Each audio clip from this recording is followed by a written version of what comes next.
Hello friends, my name is Anupam Dubey and very warm welcome to your desirable YouTube channel Asha study campus. तो guys आज मैं आपके लिए class 10 से related coordinate series का lecture 5th लेकर हाजिर हूं। तो आज मैं सबसे पहले आपको कोऑर्डिनेट ज्योमेट्री से रिलेटेड डिस्टेंस फॉर्मूले से एक कॉरोलरी बताएंगे एंड देन मैं आपको 2 डायमेंशनल ज्योमेट्री से रिलेटेड कुछ इंपॉर्टेंट फैक्ट्स बताने वाला हूं जो कि क्वेश्चन को प्रूफ करने के लिए बहुत ही हेल्पफुल होगी आपके लिए। ठीक है, तो गाइस बने रहिए ऐसे ही और जताते रहिए अपना प्यार और बताते रहिए आशा स्टडी कैंपस को। तो गाइस मैं स्टार्ट करता हूं। सबसे पहले आज वो कोरोलरी क्या है, फाइंड द डिस्टेंस। इसको आप क्वेश्चन के थ्रू भी समझ सकते हैं। Find the distance between origin and a point x1, y1, या फिर इसी बात को एक दूसरे ढंग से कह सकते हो, distance of A point from origin. कोई पॉइंट है आपके पास, ठीक है, हमने लेट कर लिया यहाँ पे P। इसकी डिस्टेंस कहां से बतानी है आपको, ओरिजिन से। ठीक है, तो चलिए देख लेते हैं। तो कोई भी पॉइंट था, P था, इसके कोऑर्डिनेट्स हमने लेट कर लिए x1, y1। ठीक है, एंड पॉइंट ये क्या है, ओरिजिन पॉइंट है, इसके कोऑर्डिनेट 0, 0 है। एक तो इस फॉर्मूले का जो प्रूफ आएगा वो डिस्टेंस फॉर्मूले का यूज करके बता सकते हैं। कैसे, पॉइंट P से O को मीट कर दीजिए, PO निकालना है, PO या OP कह लो, बात एक ही। PO इज इक्वल टू क्या हो जाएगा, बोलो, distance formula, distance between point P and O is equal to क्या मैंने बताया था, जाए। क्लियर, पॉइंट P के एप्सा से पॉइंट O के एप्सा को माइनस करना है। अगर आपने किया ऐसा तो फिर पॉइंट P के ऑर्डिनेट से ही पॉइंट O के ऑर्डिनेट को भी माइनस कीजिए और उसका स्क्वायर करके सम कर दीजिए, बस। ठीक है, तो x1 minus 0 whole square plus y1 minus 0 whole square. Is it clear? जब इसको आप सॉल्व करेंगे तो गाइस आपको ये क्या दिखेगा, x1 minus 0 it means x1 square. ठीक है, प्लस ये y1 minus 0 y1 square. Clear हो रही बात? x1 y1 क्या है, कोई रियल नंबर है। ठीक है, तो डायरेक्ट फॉर्मूला क्या हो जाता है, अगर ओरिजिन से किसी पॉइंट की डिस्टेंस आपको बतानी है, ये डिस्टेंस OP, ठीक है, तो आप क्या कीजिए, जो भी पॉइंट है उसके एप्सा का स्क्वायर प्लस उसके ऑर्डिनेट का स्क्वायर, किसके अंदर, स्क्वायर रूट के अंदर। ठीक है, जो भी वैल्यू आएगी वही आपका आंसर हो जाएगा। Got it? आई होप आपको बात समझ में आ गई होगी। दूसरा प्रूफ क्या है इसका, एक तरीके से और प्रूफ कर सकते हैं। ये फर्स्ट प्रूफ है इसका, सेकंड प्रूफ पे आ जाते हैं। सेकंड प्रूफ कैसे करेंगे गाइस, देखिए इस तरीके से भी आप कर सकते हैं। एक पॉइंट P है यहां पे, इसके कोऑर्डिनेट्स क्या है, x1 y1। क्लियर हो रही बात? ये पॉइंट ओरिजिन होता है, जिसके कोऑर्डिनेट्स क्या होते हैं, 0, 0, O पॉइंट है। ठीक है, यहां से इस पॉइंट की डिस्टेंस आपको बतानी है, ये OP। अब करेंगे क्या, इस x1 का क्या सेंस होता है, यहां से परपेंडिकुलर ड्रा कर लो।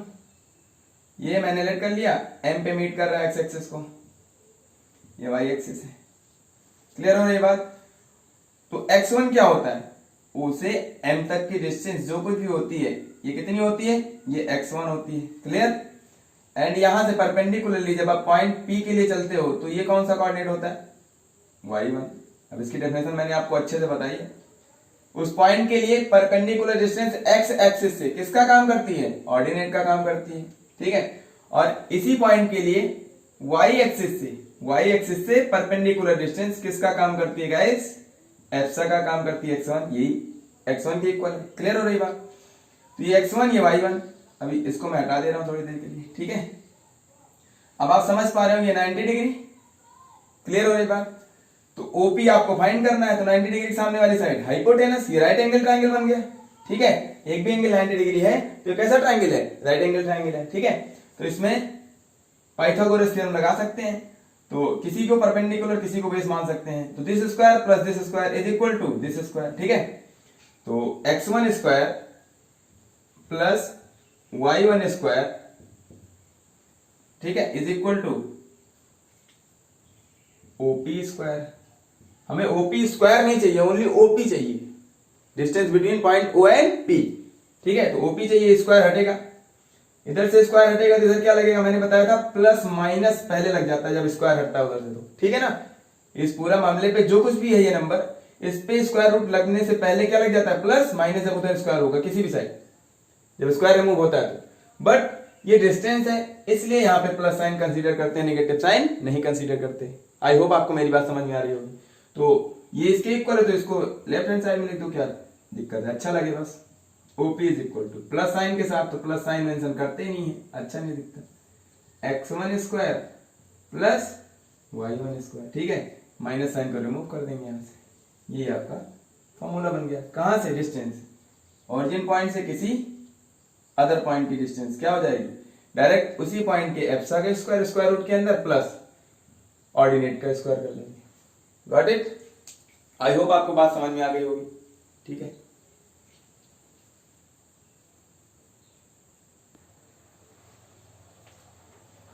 गाइस अब हम लोग नेक्स्ट कॉन्सेप्ट की तरफ बढ़ते हैं। सम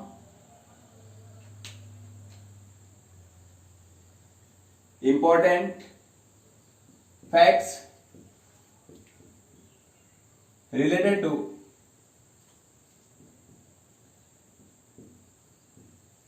to D figure. Clear? Two dimensional figure से रिलेटेड, मैं उसकी साइड से रिलेटेड आपको कुछ इंपॉर्टेंट फैक्ट्स बताने वाला हूं जो कि क्वेश्चन को प्रूफ करने के लिए बहुत ही हेल्पफुल होगी। ठीक है गाइस, तो देखते हैं सबसे पहले टू डायमेंशनल फिगर में किन किन फिगर्स को देखना है मुझे। ठीक है, देखते हैं सबसे पहले हम लोग मेनली फर्स्ट किस पे आएंगे, क्वाड्रिलेटरल पे। क्वाड्रिलेटरल, सेकेंड वन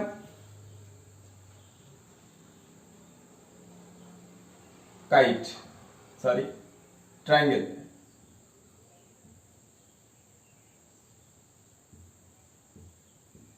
ठीक है, क्वाड्रिलेटरल में फिर से मैं इसको डिवाइड करूंगा।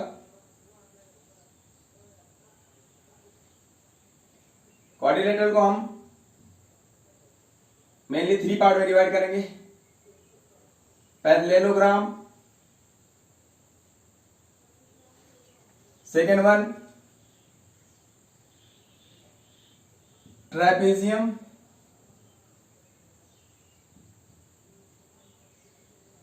And third one is kite.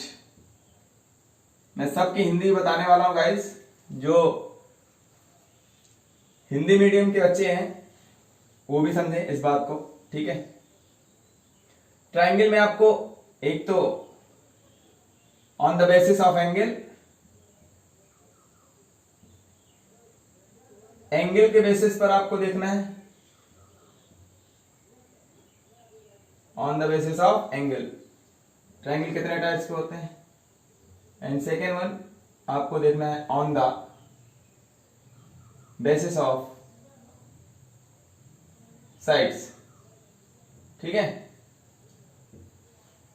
Side से रिलेटेड ट्राइंगल और एंगल से रिलेटेड ट्राइंगल के की साइड्स के बारे में मुझे कुछ बातें जानना जरूरी है। ठीक है, जो भी क्वेश्चन में प्रूव करने के लिए आएंगे।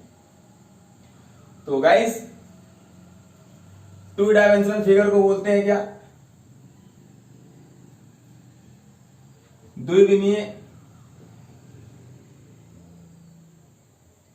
संरचना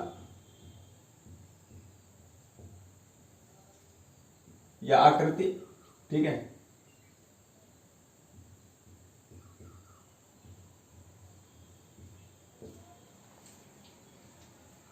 क्वाड्रिलेटरल हिंदी में बोलते हैं इसको चतुर्भुज, ठीक है। ट्रायंगल, त्रिभुज,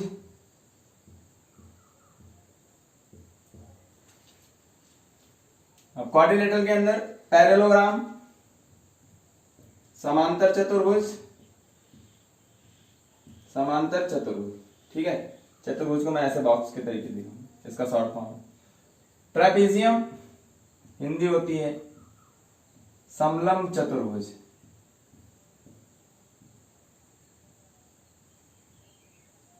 काइट, इतना तो सबको आता होगा, पतंग, ठीक है। तो गाइस एक एक करके हम लोग डिस्कस करेंगे। तो पहले सबसे पहले क्वाड्रिलेटरल को डिस्कस कर लेते हैं। क्वाड्रिलेटरल के अंदर पैरेललोग्राम, ट्रेपेजियम, काइट, ठीक है। और पैरेललोग्राम के भी कुछ स्पेशल टाइप्स होते हैं जो मैं यहां पे मेंशन कर दे रहा हूं। पहला है rhombus. Rhombus means समचतुर्भुज।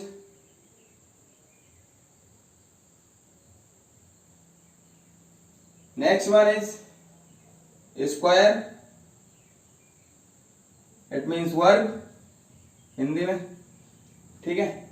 And third one is rectangle. Rectangle means आयत। क्लियर? आई होप आप इस टेबल को नोट कर पाए होंगे, ठीक है। पेन कॉपी लेके बैठिए गाइस, ठीक है, प्लीज।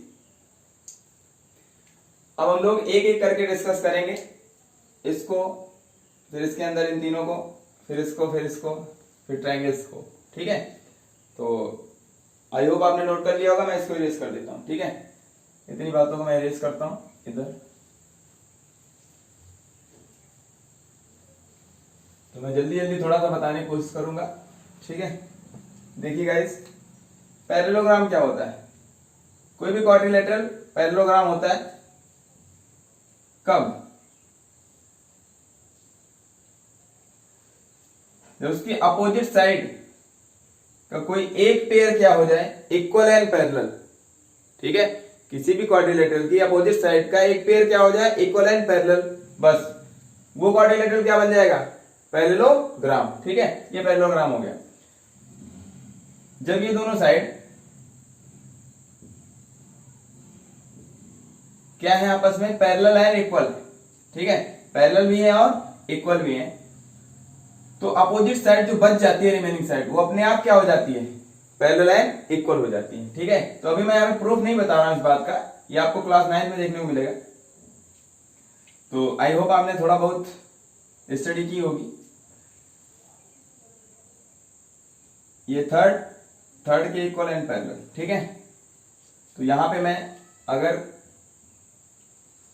बताना चाहूं आपको, तो AD इक्वल होगा BC के, AD equal to BC and AB equal to DC, ठीक है। और साथ ही साथ आपको डायगोनल्स के बारे में जान लेना मस्ट है। डायगोनल्स क्या होते हैं, नॉट इक्वल, ठीक है। It means AC is not equal to DB, AC is not equal to DB, ठीक है। But bisect each other. जो पैरेललोग्राम के डायगोनल्स होते हैं वो एक दूसरे को क्या करते हैं, बाइसेक्ट कर देते हैं, ठीक है। इक्वली डिवाइड कर देते हैं एक दूसरे को। मतलब ये जो इंटरसेक्टिंग पॉइंट है M, ठीक है, अगर मैंने इंटरसेक्टिंग पॉइंट M लेट कर लिया, तो क्या सेंस है कि डायगोनल एक दूसरे को बाइसेक्ट करते हैं। इसकी मीनिंग क्या होगी, MA इज इक्वल टू, ठीक है, CM, मतलब ये लेंथ इसके इक्वल, ठीक है। इसको और सही से लिख दें तो AM is equal to CM। Clear? And ये दोनों बातें एक साथ ट्रू होंगी। एंड का मतलब होता है दोनों बातें एक साथ। DM is equal to BM। Clear हो रही बात?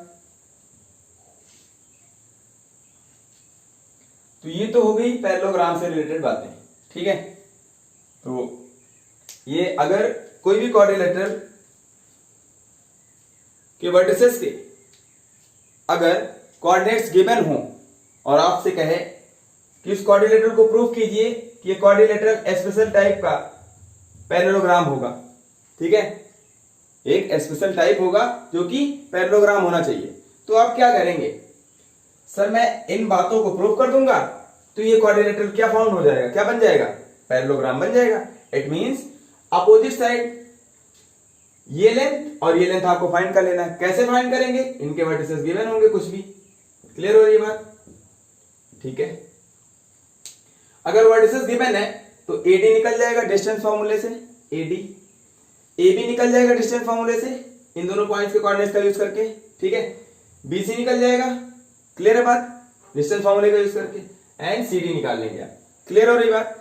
ये सारी चीजें आप निकाल लेंगे। उसके बाद अब चेक कर लेंगे कहीं AD BC के इक्वल आ रहा है, अगर आ रहा है ठीक है, और फिर AB DC के इक्वल आ रहा हो, ठीक है, आ रहा है, but AC is not equal to DB हो रहा हो, इक्वल ना हो, ठीक है।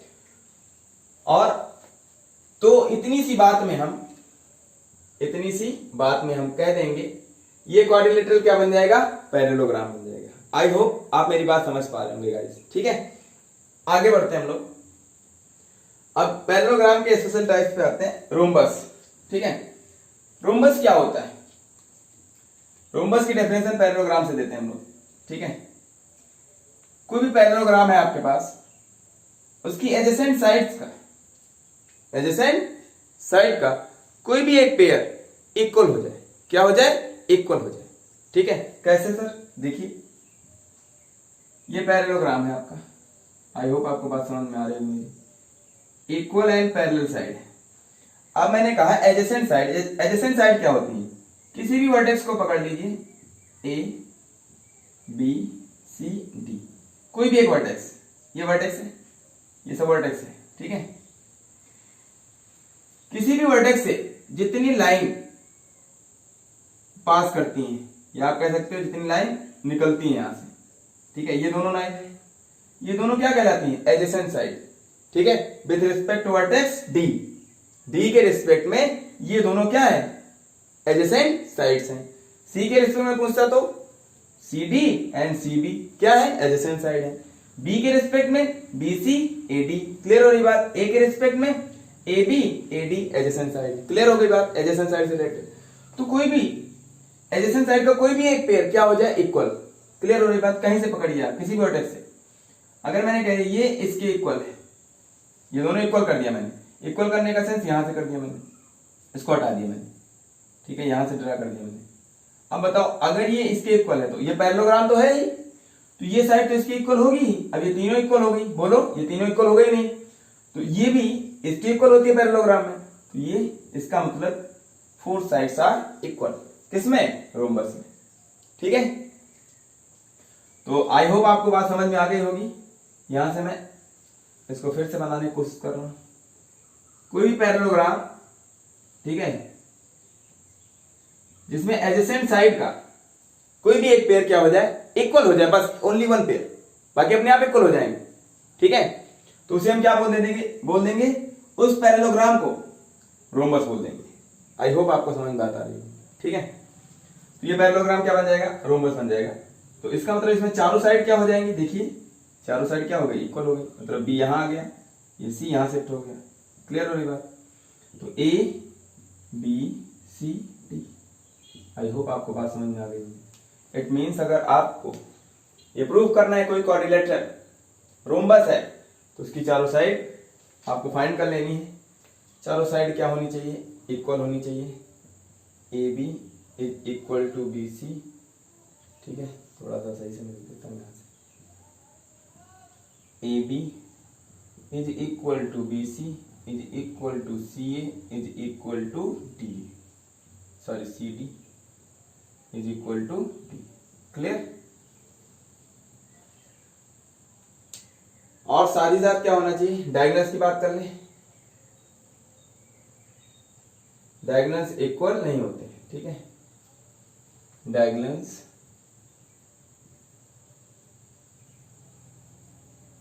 Are bisect at 90 degree. ये इंपॉर्टेंट बात है, जो रोम्बस में जो डायगोनल्स होते हैं वो एक दूसरे को बाइसेक्ट तो करते हैं, बट कितने डिग्री एंगल पे, 90 डिग्री एंगल पे। ये बात बहुत इंपॉर्टेंट है। अगर ये 90 तो ये भी 90, वर्टिकली अपोजिट एंगल, ये भी 90, ये भी कितना हो जाएगा 90। क्लियर हो रही बात? तो 90 डिग्री में बाइसेक्ट करते हैं। अगर ये M कह दिया मैंने, या इसको मैं कुछ भी कह देता हूं, P कह दिया, तो PA PC के इक्वल, PB PD के इक्वल, ये सिंगल सिंगल के इक्वल, डबल डबल के इक्वल। आई होप आपको बात क्लियर हो रही हो गई। आइए देखते हैं इधर, तो इसका सेंस क्या है,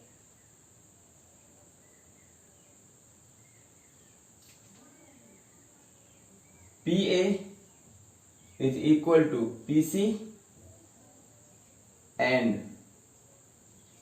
PB is equal to PD। Clear होगी बात? डायगोनल्स इक्वल नहीं होते हैं, ठीक है। साथ ही साथ मैं यहां पे लिख देता हूं, AC is not equal to BD। चारों साइड इक्वल हो जाए और ये बात डायगोनल इक्वल ना हो, बस इतनी, ये दोनों बातें अगर प्रूव कर देते हैं आप, तो वो पैरेललोग्राम क्या बन जाएगा, रोम्बस बन जाएगा। आई होप आपको बात क्लियर हो रही होगी, ठीक है। नोट करते रहिए इसको, अब इसको इरेज कर देते हैं हम लोग, ठीक है। स्क्रीनशॉट ले लीजिए आप लोग, आगे बढ़ते हैं हम लोग।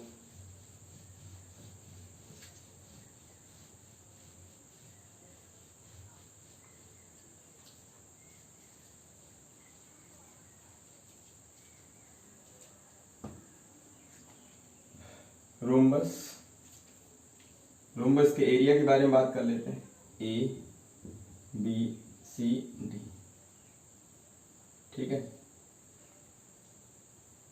अगर AC को मैंने बोल दिया फर्स्ट डायगोनल D1 और BD को कह दिया सेकेंड डायगोनल D2, इनकी लेंथ है, ठीक है, कुछ की लेंथ गिवन होगी,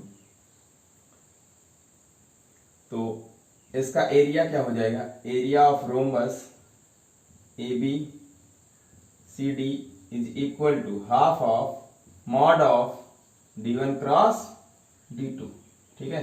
नोट कर लीजिए इस बात को, हाफ इंटू फर्स्ट डायगोनल की लेंथ इंटू सेकेंड डायगोनल की लेंथ, ठीक है। डायगोनल की लेंथ का सेंस, इनके वर्टेक्स गिवन होंगे, इसको इसको यूज करके डिस्टेंस फॉर्मूला एक्स में यूज करेंगे और D1 फाइंड कर लेंगे, ठीक है। BD के लिए D2 फाइंड कर लेंगे, B एंड D पॉइंट से कोऑर्डिनेट्स का यूज करके, ठीक है, डिस्टेंस फॉर्मूला लगा के। आई होप आपको बात क्लियर हो रही होगी। आगे बढ़ते हैं, स्क्वायर पे आ जाते हैं, ठीक है। स्क्वायर की बात कर लेते हैं। अब ये रोम्बस से इसकी डेफिनेशन देंगे, कोई भी रोम्बस है, ठीक है, बस ये एंगल कितना हो जाए, ये भी 90 डिग्री नहीं था, ठीक है, यहाँ पे इसका एंगल का कोई इशू नहीं था। अब क्या हो जाए, एंगल क्या हो जाए, ये 90 हो जाए, बस ये इसको थोड़ा सा स्ट्रेट कर देंगे, 90 डिग्री कर देंगे। तो इसी में जब आप 90 डिग्री करेंगे तो ये भी इधर आ जाएगा, ऐसे देखिए ध्यान से, ये यहाँ पे शिफ्ट हो जाएगा, B यहाँ पे, A यहाँ पे जाके शिफ्ट हो जाएगा, ऐसे कहीं बस। तो ये यहाँ से B, ये A, ठीक है। अब ये जो दिख रहा है ये इस तरीके दिखेगा, A B C D, ये 90 हो गया बस। अगर एक 90 हुआ तो चारों इंटीरियर एंगल कितने हो जाएंगे, 90 हो जाएंगे। क्लियर हो रही बात, ये 90 तो ये भी 90 हो गया। और अगर पैरेलल है, ठीक है, पैरेलल है तो ये भी कितना हो जाएगा, 90 हो जाएगा। आई होप आपको बात समझ में आ रही है। तो अब ये क्या बन जाएगा, स्क्वायर हो गया, ठीक है। स्क्वायर के लिए अब क्या हो जाता है, यहाँ पे डायगोनल्स की बात कर लेते हैं।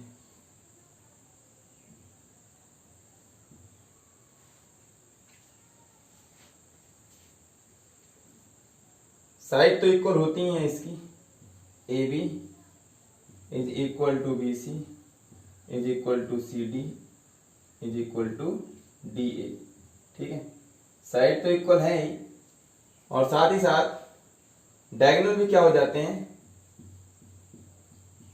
इक्वल हो जाते हैं। ठीक है, और बाइसेक्ट भी करते हैं, डायगोनल्स और बाइसेक्ट एट 90 डिग्री।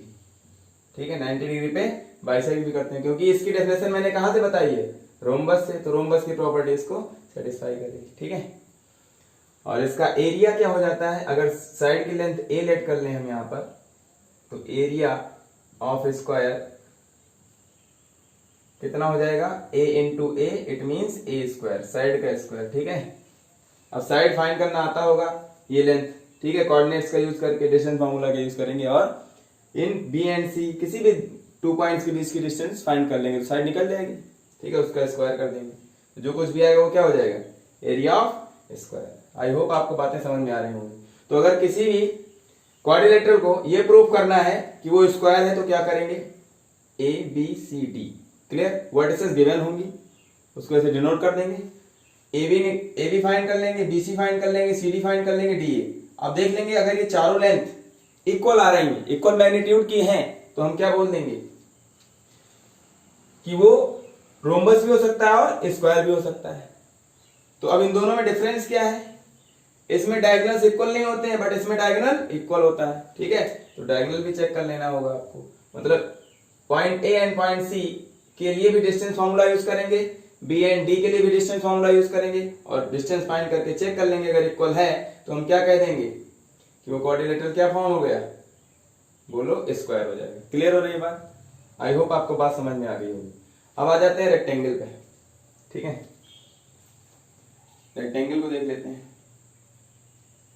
रेक्टेंगल की डेफिनेशन पैरेललोग्राम से देंगे। ठीक है,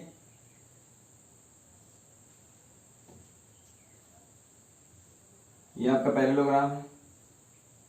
ठीक है, पैरेललोग्राम में जो कुछ भी होता है इस तरीके से होता है, एंगल 90 डिग्री नहीं होता है। ठीक है, अब एंगल वन एंगल कितना हो जाए, वन इंटरग्रेट एंगल कितने डिग्री का हो जाए, 90 डिग्री का, बस काम खत्म।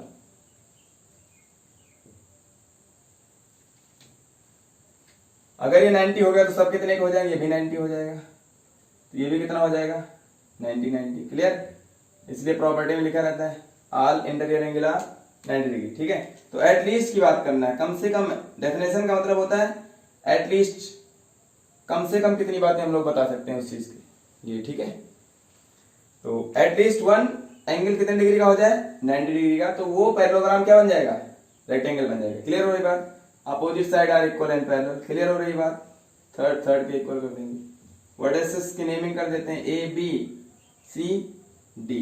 क्लियर, अब यहां पे डायगोनल्स भी क्या होंगे, इक्वल होंगे।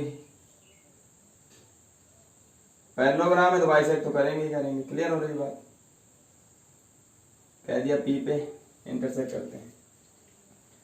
तो यहां पे अगर कोई भी पैरेललोग्राम, कोई भी क्वाड्रिलेटरल है, ठीक है, या पैरेललोग्राम है, उसको आपको प्रूव करना है कि वो रेक्टेंगल है, तो क्या करेंगे आप, अपोजिट साइड के डिस्टेंस फाइंड कर लीजिए। ठीक है, A B and D C find कर लीजिए, ए के कोऑर्डिनेट्स गिवन होंगे, इसके कोऑर्डिनेट्स।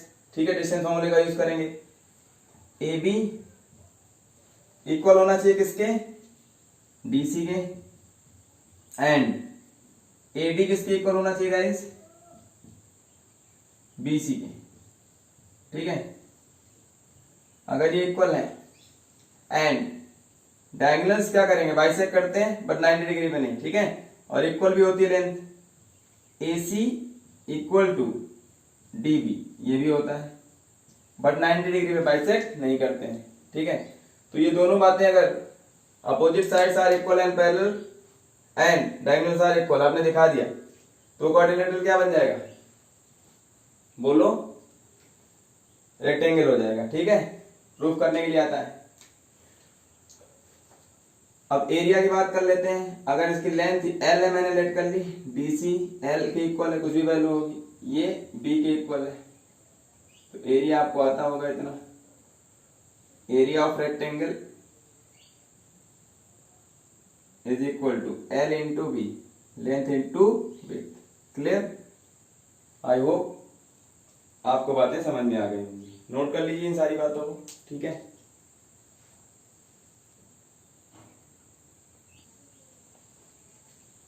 गाइस अब हम लोग क्वाड्रिलेटरल में नेक्स्ट टाइप पे आते हैं। नेक्स्ट टाइप क्या था? ट्रेपीजियम, ठीक है। ट्रेपीजियम, ट्रेपीजियम क्या होता है? समलंब चतुर्भुज, ठीक है। तो कोई भी क्वाड्रिलेटरल ट्रेपीजियम कब बनता है? बस एक कंडीशन होती है,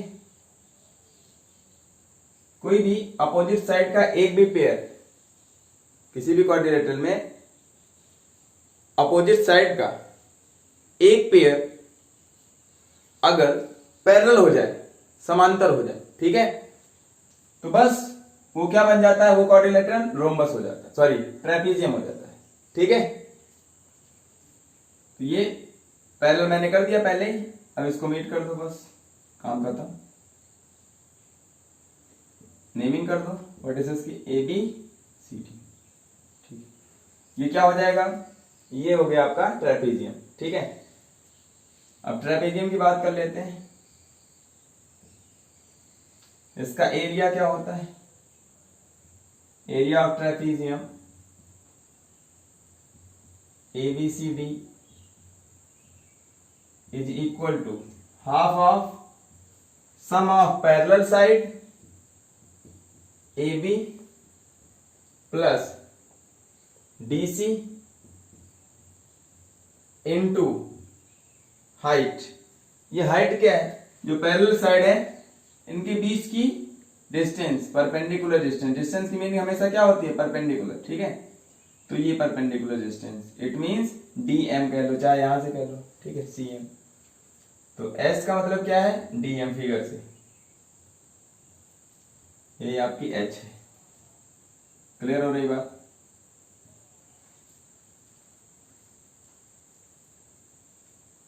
आगे बढ़ते हैं हम लोग, इससे इंपॉर्टेंट यही इतनी बात थी, ठीक है। और एक इसमें एक टाइप्स और भी होता है, isosceles trapezium. Isosceles trapezium,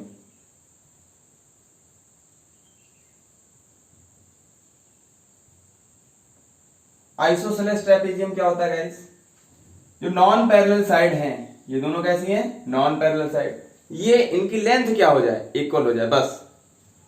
trapezium, general trapezium में if non parallel side are equal then this type of trapezium is called isosceles trapezium, ठीक है। बस इसमें ये पैरेलल थी और ये अनइक्वल थी, यहां पे मैं लिख देता हूं AD is not equal to BC, ठीक है। नॉन पैरेलल साइड है, ये साइड कैसी है? नॉन पैरेलल साइड है, नॉन पैरेलल साइड्स, ठीक है। जो नॉन पैरेलल साइड होती है वो अनइक्वल होती है, बट आइसोसेलेस ट्रेपीजियम में क्या हो जाता है गाइस?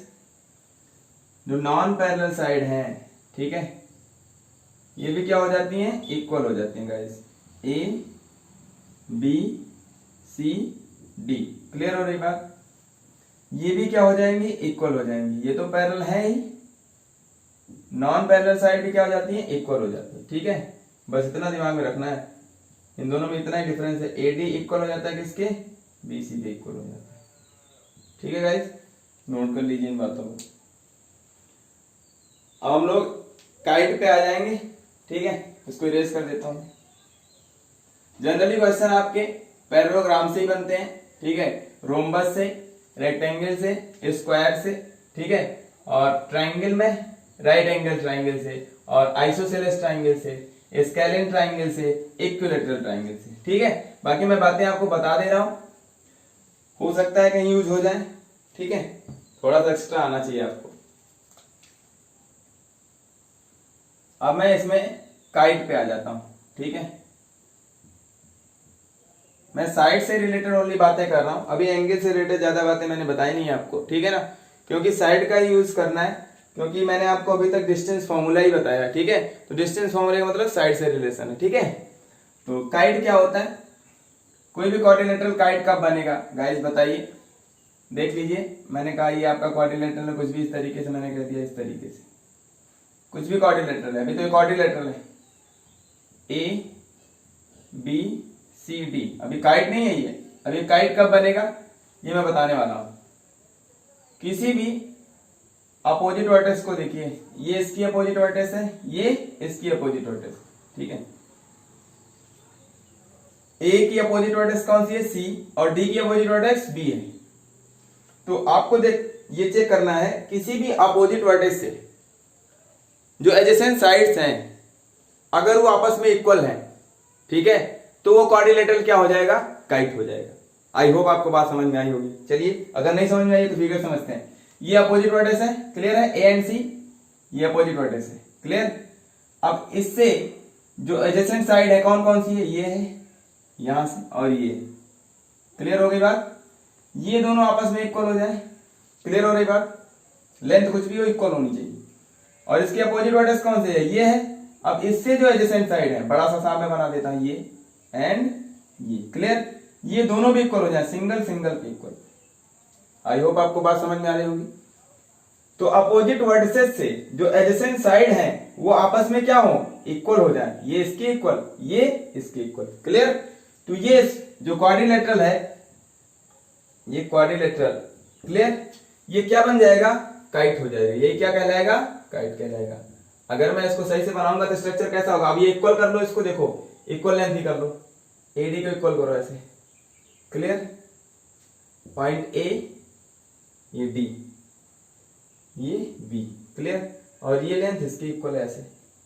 ध्यान से देखना, आपको इक्वल दिख रही होगी, थोड़ा बहुत, इतना अच्छा नहीं है फिर भी आपको दिख रहा होगा इस तरीके से।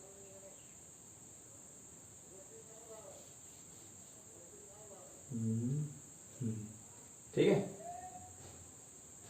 और ये सी हो गई। अब आपको दिख रहा होगा ये लेंथ इसके इक्वल है,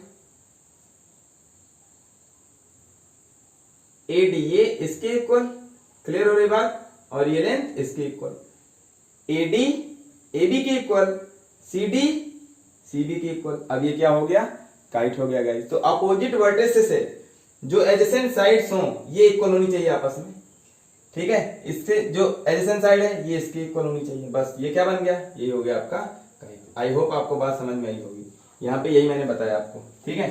तो किसी भी क्वाड्रिलेटरल में इफ ए बी, मतलब इस वर्टेक्स के लिए, वर्टेक्स ए के लिए, ठीक है, A B is equal to A D हो जाए, एंड इसके अपोजिट वर्टेक्स कौन सी है भैया, सी है, for vertex C, C B किसके इक्वल हो जाए, सी डी के। अगर ये बात एक साथ ट्रू हो रही है, ये बात एक साथ ट्रू हो रही है, तो ये क्वाड्रिलेटरल क्या हो जाता है गाइस, काइट बन जाता है। आई होप आपको बात समझ में आ रही होगी। तो किसी भी क्वाड्रिलेटरल को अगर काइट प्रूफ करना है कि वो क्वाड्रिलेटरल काइट होगा, तो आप क्या करेंगे, इस क्वाड्रिलेटरल में अपोजिट वर्टेक्स से, ठीक है, अब कोई जरूरी नहीं कि यही इसके इक्वल हो जाए, इन दोनों को भी आप कंसीडर कर सकते हो। तो इस पॉइंट से अगर आपने देखा ये adjacent side this and this, ये इसके इक्वल, और इसके अपोजिट वर्टेक्स इसको देखो, तो इससे जो एडजेसेंट साइड है ये इसके इक्वल हो जाए, तो तब भी ये क्या बन जाएगा, ये क्वाड्रिलेटरल काइट हो जाएगा। आई होप बात आपको समझ में आ रही होगी, ठीक है। एक कंडीशन तो ये थी, फर्स्ट कंडीशन थी। सेकंड कंडीशन ये भी हो सकती है, कोई भी क्वाड्रिलेटरल काइट कब बन जाएगा, सेकंड कंडीशन ये भी हो सकती है, फॉर वर्टिसेस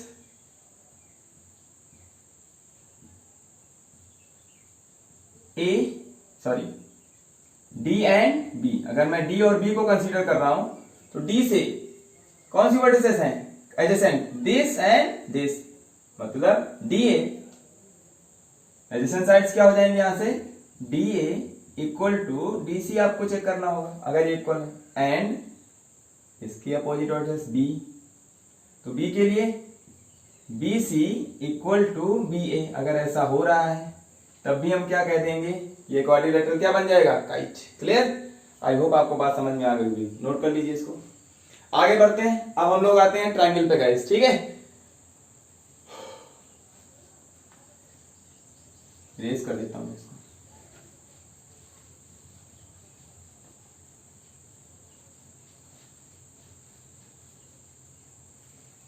ट्रायंगल पे आते हैं सीधा सीधा हम लोग, ठीक है। ट्रायंगल पे, ट्रायंगल में मैंने आपको बताया था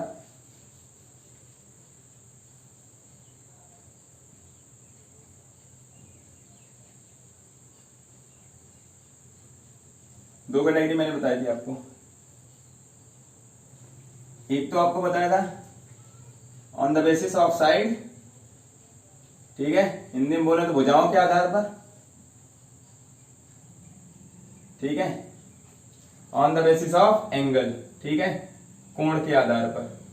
ट्रायंगल कितने टाइप्स के होते हैं? तो ट्रायंगल त्रिभुज, ठीक है, साइड के बेसिस पर, यहां पे मैं राइट डाउन कर रहा हूं। फर्स्ट स्केलिन ट्रायंगल, ठीक है। दूसरा आइसोसेलेस ट्रायंगल। तीसरा equilateral triangle, equilateral triangle guys, ठीक है।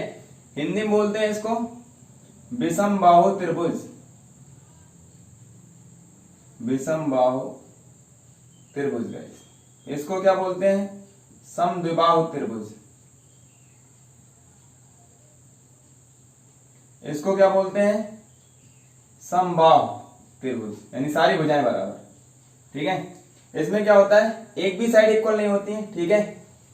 फर्स्ट, सेकेंड, थर्ड, ठीक है। और एंगल के बेसिस पर acute angle triangle, acute angle, ये एंगल का साइन है, ईडी मैंने ऐसे लगा दिया, एंगल ट्रायंगल, ठीक है। Next right angle triangle, right angle triangle, and last one obtuse angle triangle, obtuse angle triangle, ठीक है। हिंदी में इसको बोलते हैं न्यून कोण त्रिभुज, न्यून कोण त्रिभुज आगे लिख लेना, ठीक है। इसको क्या बोलते हैं? समकोण त्रिभुज, ठीक है। और इसको बोलते हैं अधिक कोण त्रिभुज। गाइस आपको समझ में आ रहा होगा, ठीक है। अब एक एक को मैं समझा देता हूं कि किसी भी ट्रायंगल को अगर प्रूफ करना है कि स्केलिन ट्रायंगल है, आइसोसेलेस है या इक्विलैटरल है, ठीक है, तो कैसे प्रूफ करते हैं? तो डिस्टेंस फॉर्मूले का यूज इन सब में कैसे करते हैं? तो मैंने यहां पे लेट कर लिया कि ट्रायंगल की 3 साइड्स हैं, ठीक है, कोई भी ट्रायंगल है ए बी सी, और ये किस सीक्वेंस में है? C is greater than B is greater than A, इस सीक्वेंस में गिवन है आपके पास, ठीक है। इसको दिमाग में रखना। तो अगर किसी भी ट्रायंगल के वर्टिसेस गिवन है A B C, A B सी, इनके वर्टिसेस गिवन होंगे क्योंकि डिस्टेंस फॉर्मूले का यूज करना है। तो अगर किसी भी ट्रायंगल के वर्टिसेस गिवन है तो आपको ये प्रूफ करना होता है कि वो ट्रायंगल क्या होगा, या तो फिर स्केलिन प्रूफ करने के लिए आ जाएगा, या फिर आइसोसेलेस, या फिर इक्विलैटरल, ठीक है, या फिर एक्यूट एंगल ट्रायंगल, या राइट एंगल ट्रायंगल, या ऑब्ट्यूज एंगल ट्रायंगल, ठीक है। तो कैसे करेंगे? तो पहले इनकी प्रॉपर्टी पता हो, अगर वो प्रॉपर्टी सेटिस्फाई हो जाएगी वहां से डिस्टेंस फॉर्मूला यूज करके, तो क्या कह देंगे? वो ट्रायंगल हो जाएगा जिसकी प्रॉपर्टी शो कर जाएगा। तो पहले प्रॉपर्टी जान लें हम इसकी, बिना प्रॉपर्टी कैसे कर पाएंगे, ठीक है। तो फर्स्ट वन के लिए प्रॉपर्टी समझिए, स्केलिन ट्रायंगल के लिए, ठीक है। स्केलिन मींस विषम बाहु, यानी अगर कोई भी ट्रायंगल है ए बी सी, तो ए के कोऑर्डिनेट्स गिवन होंगे, बी के और सी के, क्लियर, ठीक है। तो आप सबसे पहले क्या फाइंड करेंगे? ए बी फाइंड कर लीजिएगा। फर्स्टली फाइंड ए बी, फिर बी सी, फिर सी ए फाइंड कर लेंगे। बी सी के बाद क्या फाइंड करेंगे? सी ए। उसके बाद आप चेक करेंगे इफ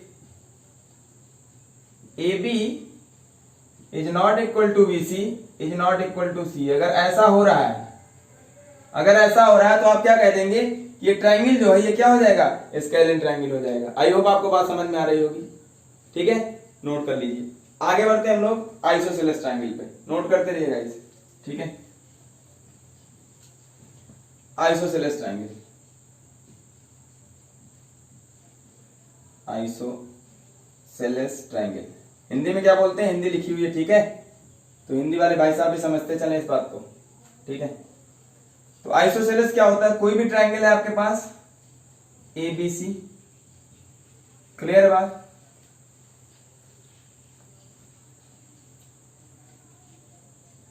ABC, ठीक है। तो ये आइसोसेलेस कब होगा, तो कोऑर्डिनेट्स गिवन होंगे। सबसे पहले आपको क्या फाइंड कर लेना है, AB, इन दोनों का यूज करके, ठीक है, डिस्टेंस फॉर्मूले से। फिर BC, फिर CA। अब अगर आपसे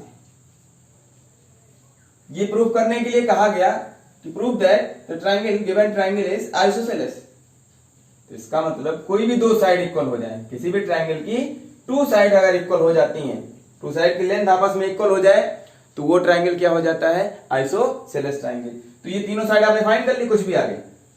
तो यहां से केस क्या होगा, इफ या तो AB is equal to BC हो जाए, ठीक है, but not equal to CA, ऐसा हो गया, तब भी वो ट्राइंगल क्या हो जाएगा, आइसोसेलेस। और मान लो और करके कुछ भी ऐसा भी हो सकता है, और मान लो BC इक्वल हो गया CA के, चेक कर लिया आपने, डिस्टेंस फॉर्मूले का यूज करके ऐसा फाइंड किया, ठीक है। उसके बाद चेक कर रहे हैं, अगर ये इक्वल हो गया बट AB इक्वल नहीं होना चाहिए, AB की लेंथ कुछ और होनी चाहिए, फिर भी क्या हो जाएगा, आइसोसेलेस, ठीक है। या फिर आपने ये चेक कर लिया AC is equal to AB but not equal to BC, तब भी क्या हो जाएगा वो ट्राइंगल गाइस, आइसोसेलेस। मतलब कोई भी दो अगर इक्वल है, कोई भी दो साइड की लेंथ इक्वल है, तो वो क्या हो जाएगा guys, isosceles triangle. Is it clear, ठीक है। अब आते हैं इक्विलैटरल ट्राइंगल पे।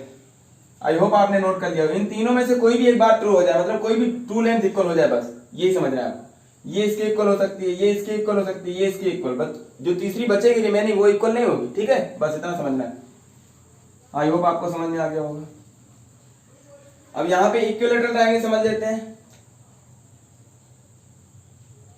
इक्विलैटरल ट्रायंगल गाइस, इक्विलैटरल क्या होता है, कोई भी ट्रायंगल है आपके पास ABC, इसके वर्टेक्स के कोऑर्डिनेट्स गिवन हो, ठीक है, x1 y1, ठीक है, x2 y2 x3 y3, और फिर इनकी तीनों साइड आपस में इक्वल हो जाए, ठीक है, किसी भी ट्रायंगल में इफ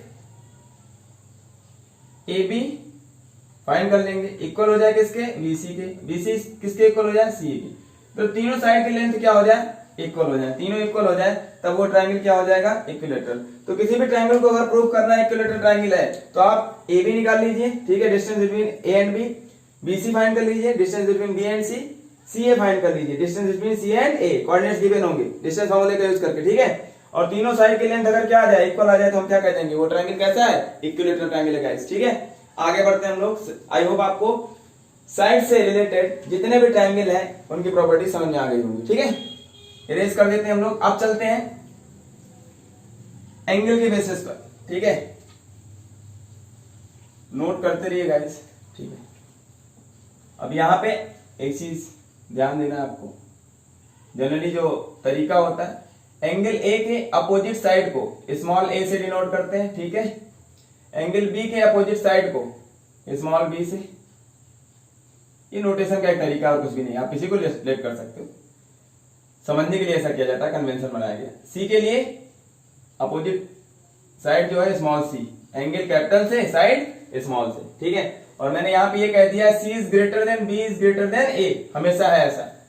तब आपको मैं बताने जा रहा हूं जो प्रॉपर्टीज है इनकी। एक्यूट एंगल ट्रायंगल, कोई ट्रायंगल है तो आपको कैसे प्रूव करना है वो एक्यूट एंगल ट्रायंगल होगा, कैसे राइट एंगल ट्रायंगल होगा, कैसे ऑब्ट्यूज एंगल ट्रायंगल होगा, ठीक है गाइस। तो देखिए यहाँ पे एक्यूट एंगल ट्रायंगल के लिए एक्यूट एंगल ट्रायंगल होता क्या है, तो first one acute angle triangle, ठीक है, वहां से पहले पे आ जाते हैं, एक्यूट एंगल ट्रायंगल गाइस, ठीक है। तो एक्यूट एंगल ट्रायंगल, कोई भी ट्रायंगल एक्यूट एंगल ट्रायंगल क्या होता है, एवरी एंगल क्या होगा, ठीक है, each angle is less then 90 degree, clear. किसी भी ट्रायंगल के इंटीरियर एंगल जो भी हो किससे लेस हो, 90 डिग्री से, ठीक है। तो उसको हम क्या बोल देंगे, वो ट्रायंगल क्या हो जाएगा, acute angle triangle. But side के बेसिस पे मुझे बताइए सर, ठीक है, क्योंकि साइड से रिलेटेड डिस्टेंस फॉर्मूला यूज कर पाएंगे हम, ठीक है, एंगल तो निकाल नहीं पाएंगे यहाँ पे, ठीक है। तो क्या करेंगे, अगर मैंने लेट कर लिया ये साइड स्मॉल ए है, ये स्मॉल बी है, ठीक है, और ये स्मॉल सी है,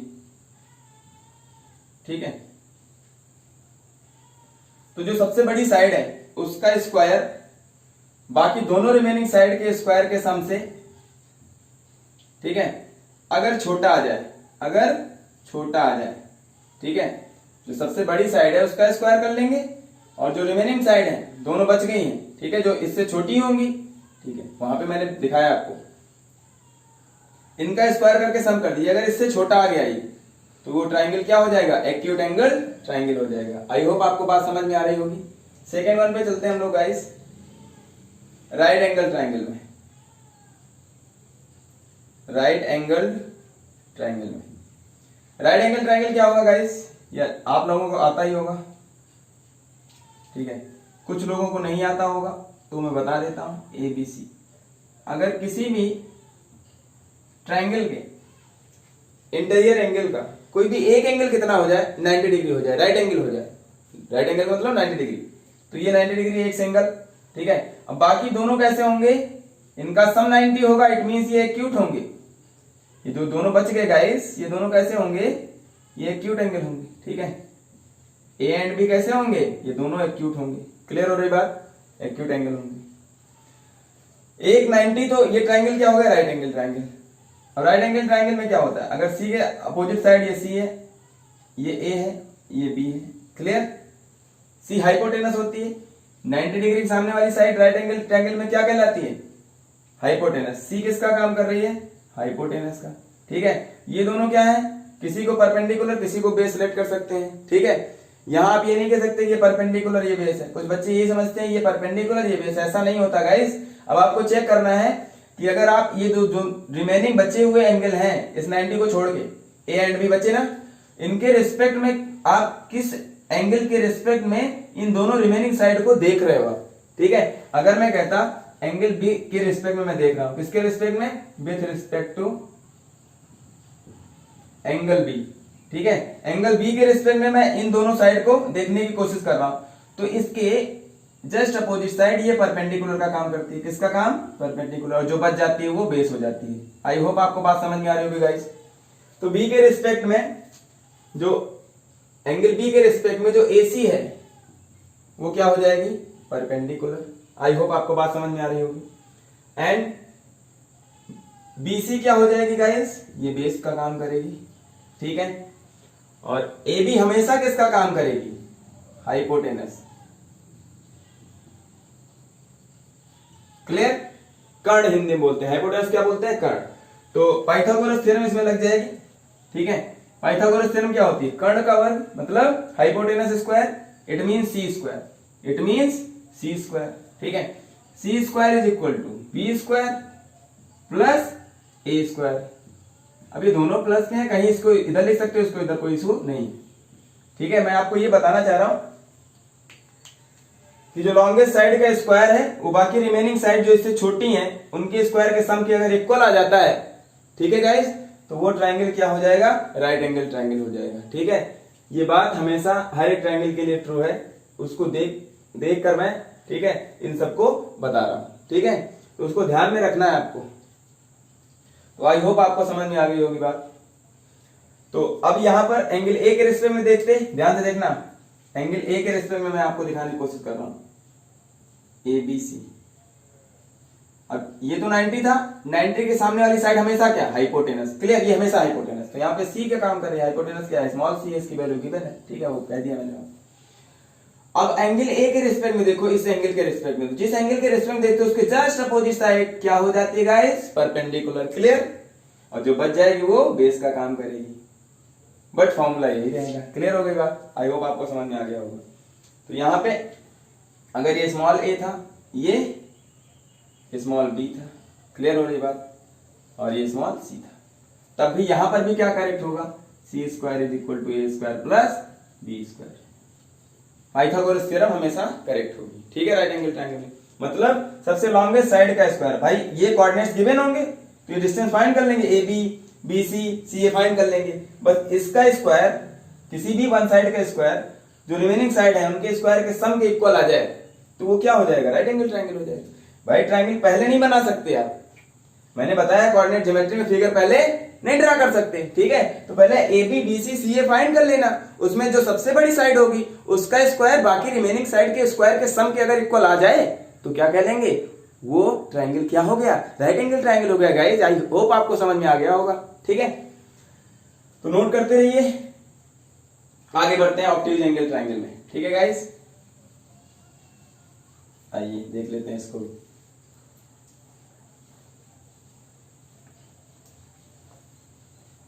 तो अब आपका ये कंफ्यूजन दूर हो गया होगा कि परपेंडिकुलर और बेस क्या होता है। वो डिपेंड करता है कि 90 डिग्री के बाद जो एंगल बचे हैं उनमें से आप किसके रेस्पेक्ट में उन दोनों साइड को देख रहे हो, ठीक है, परपेंडिकुलर और बेस को जो भी बची हुई है।